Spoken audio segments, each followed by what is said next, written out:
আলহামদুলিল্লাহ, আমাদের পাতলা খিচুড়ি।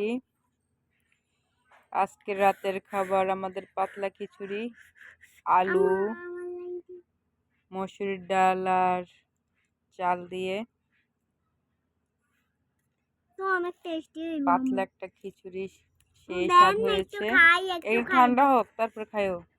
ফ্যানের বাতাস কই থেকে আইব? আম্মু এনে বড় রাতে কই থেকে মোটরের আওয়াজ আইতাছে। ধান নেয় মানুষে। তোরে কে রাখা দিছে রে?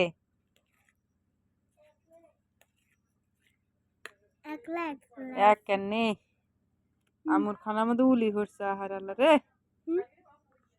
গরিবের কোনো আন্দি শান্তি নেই। আইতাম বসি উলি।